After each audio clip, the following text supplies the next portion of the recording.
Whoo, guys. Okay, this is a tough topic to talk about. So, hi guys, welcome to CYC. Today we're going to talk about the red pill. This is by far the most contentious topic I've talked about so far. I'm going to caveat myself every time because this is a minefield and I'm guaranteed to lose a leg.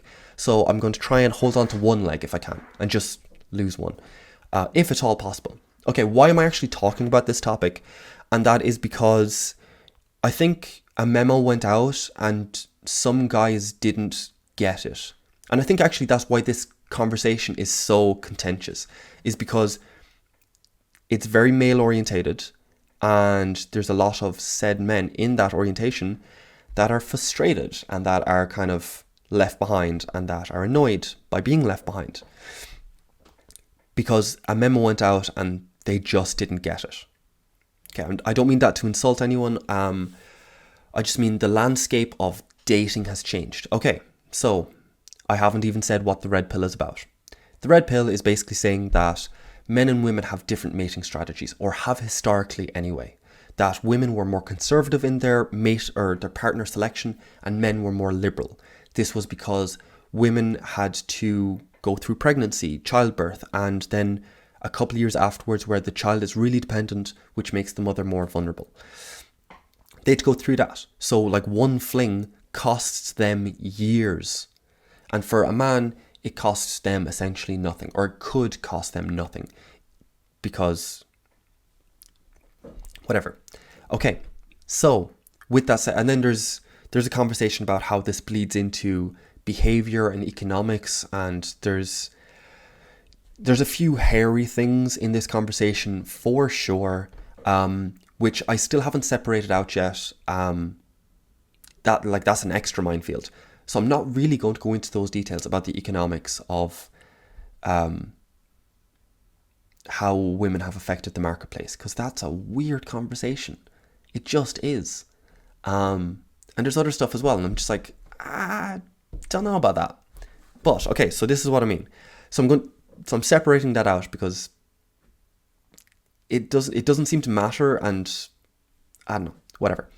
So what I want to talk about today is just the dating scene. What role do men have now? Because women now have birth control, which has liberated them massively, and they now have independence. Actually, hold, before I get into this, I do want to say I'm not trying to make a moral judgment on any of this. I'm not trying to say if it's good or bad or whatever. I'm just trying to say that stuff has changed. That's it. If you got left behind on it, it's bad for you. If it's working out for you, then the change is good for you. As with every other bloody change. So if you're getting left behind, sorry, but it's not a bad thing. So anyway, with that said, women got birth control and now are sexually freed, but they also got financial independence because now they can work and all the rest because of World War II and the whole Industrial Revolution and all that sort of stuff, that they are now independent. And what are they independent of? They are independent of their dependence on men, the historical dependence on men for finance and for security and for everything else. Now they are free to make their own choices, make their everything else. Awesome. Cool. So where do we go to next?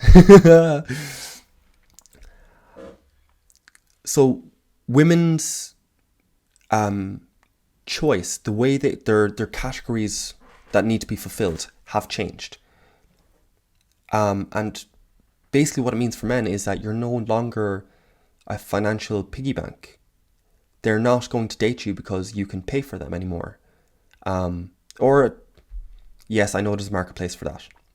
I've seen OnlyFans, and I know it, I get it. I'm just saying, let's say on average or whatever, but just in dating society, you are much less likely to get a woman because you can pay for dinner or because you can fund her doing whatever. It's not what is being looked for anymore, because it doesn't matter as much anymore, because now they are able to, if they want, they can have a kid themselves and raise it themselves because they can work. And that might be difficult. Like, I know single moms and all the rest. I was raised by, like, whatever. Anyway, it's difficult, but it's possible. So you're not 100% needed. It might just be a preference for the guy to stick around and contribute financially. But like, push comes to shove, if you're being an asshole, they're going to walk away because they don't need you. They don't need the finances. They don't need the security, which allows them to be pickier or more nuanced in what they are looking for. So finance isn't a thing anymore. Security isn't really a thing anymore. So what is left? Oh man, okay, to the women that are watching this, I don't claim to have inside knowledge, so I don't really know. I'm kind of assuming, or I'm just trying to put it out there or whatever. I could be totally wrong, and also maybe I'm right on average, but maybe you're the individual that isn't in the average. Totally possible.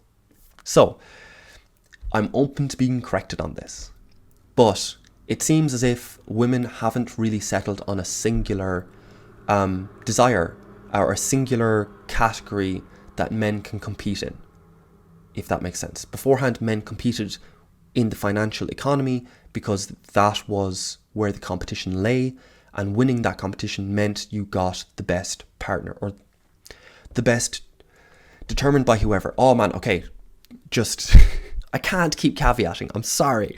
Just you'll have to enter into this in good faith and just believe that I love you all and I want what's best for you, and I'm not trying to say this is a bad change. I'm just trying to say this is a change. And hey guys, did you know that stuff changed? Because if not, you are going to be the incel or the frustrated guy on his own or whatever, because you got left behind because you didn't recognize that the landscape changed.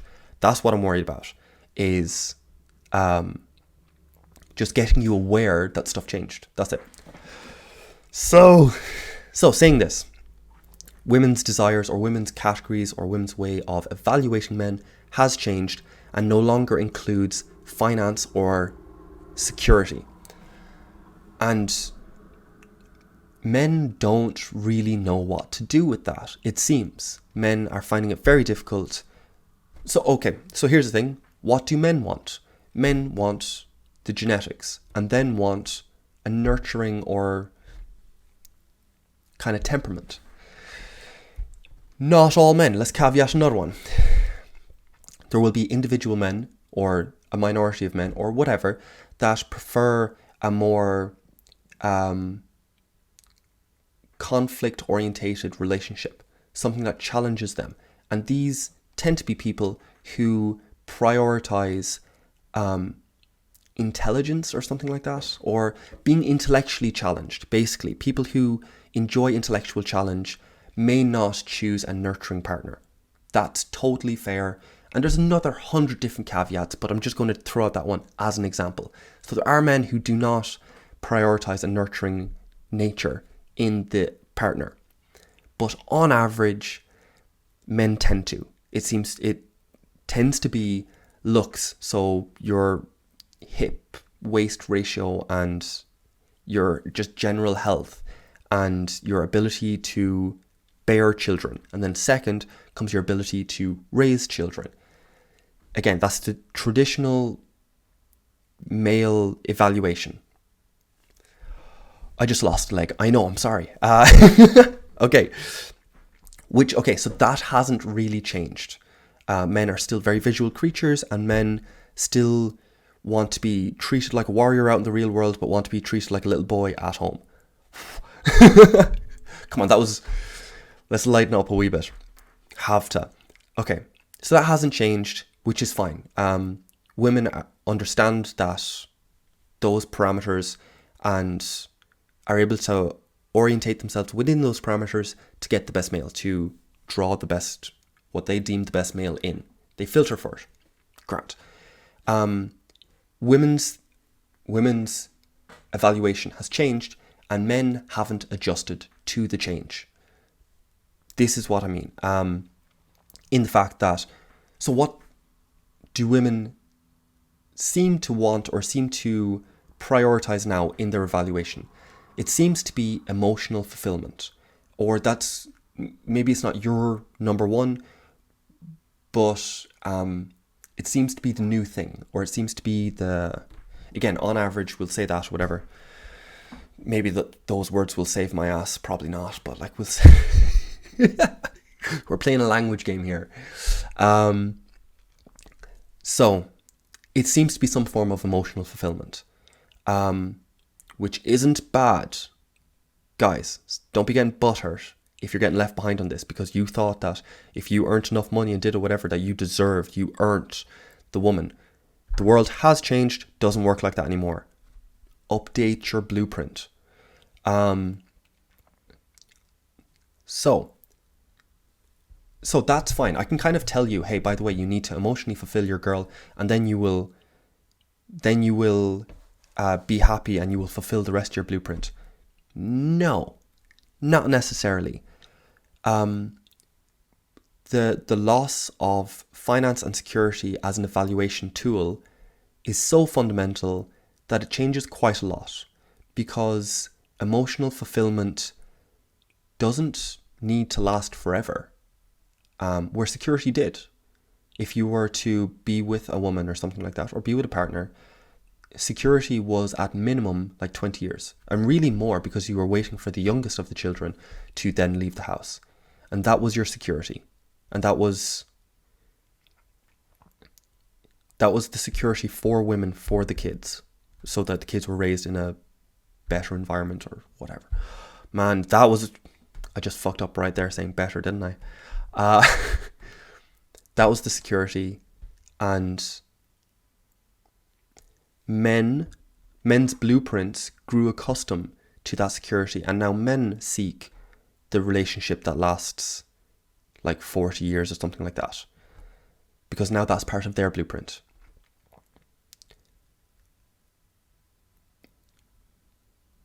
But as I said, emotional fulfillment doesn't need to last forever.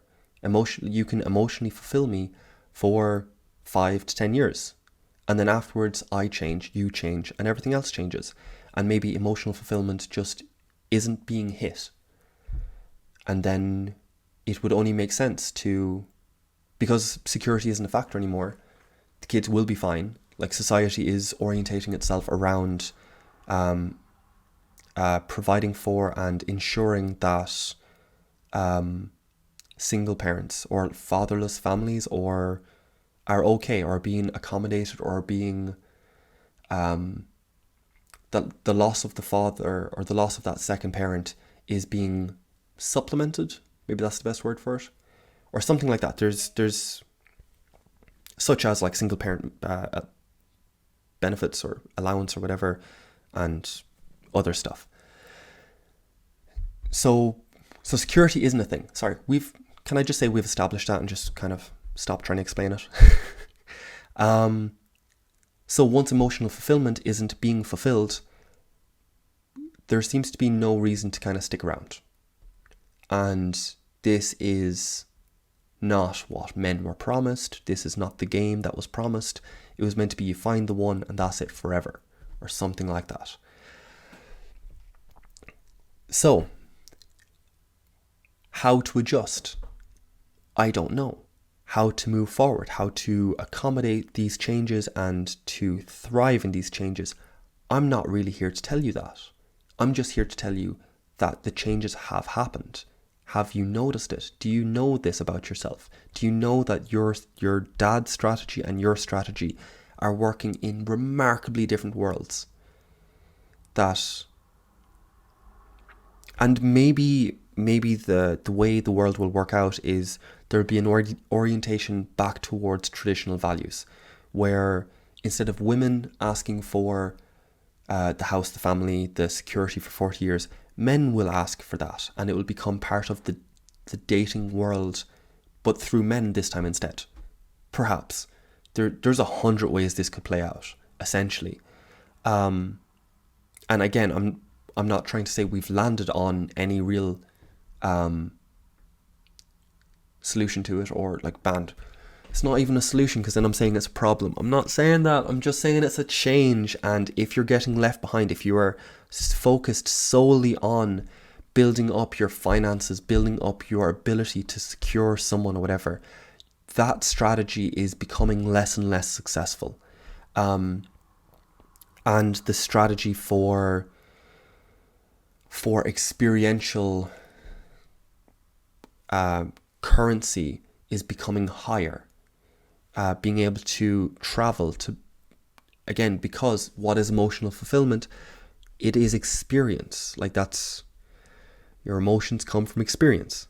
So now it's not financial security, it is experience provision, being able to provide experiences, essentially, which is difficult, which is bloody expensive. I get it. So there is a tie-in to finances. I'm not saying there isn't.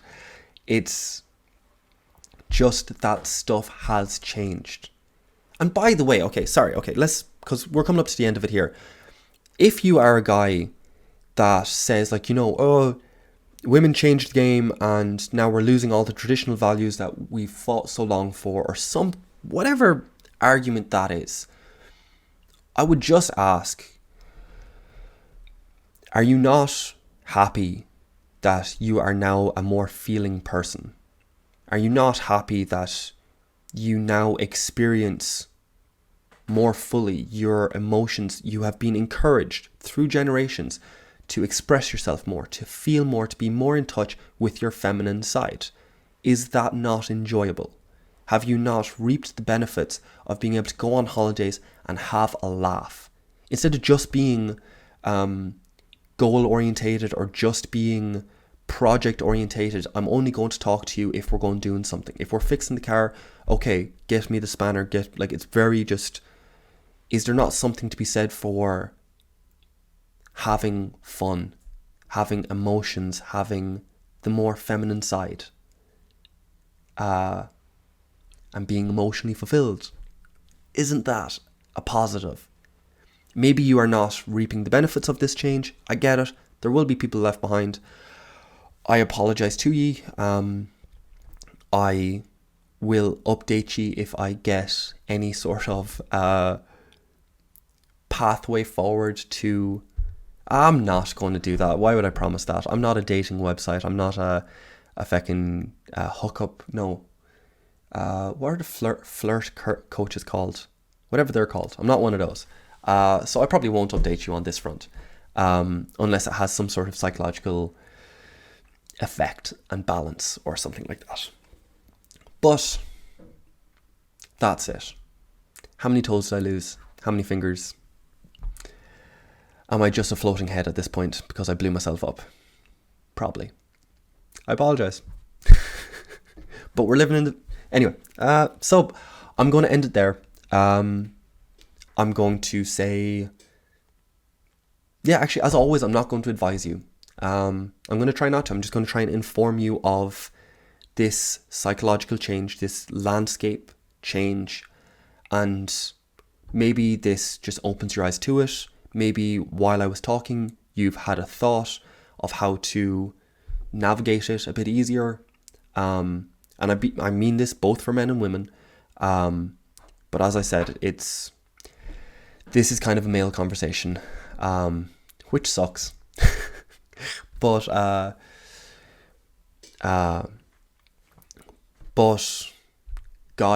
men are doers. They do not tell you they love you, they act it out. You ask them to hold a shiny turd, they will hold the shiny turd.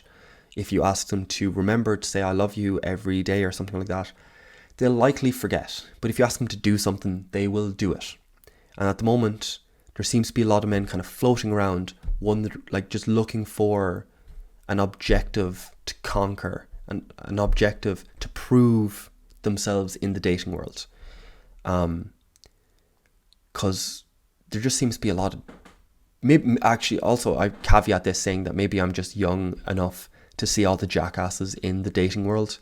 But there seems to be a lot of jackasses in the dating world, and it seems to be this, that they just don't know how to compete anymore.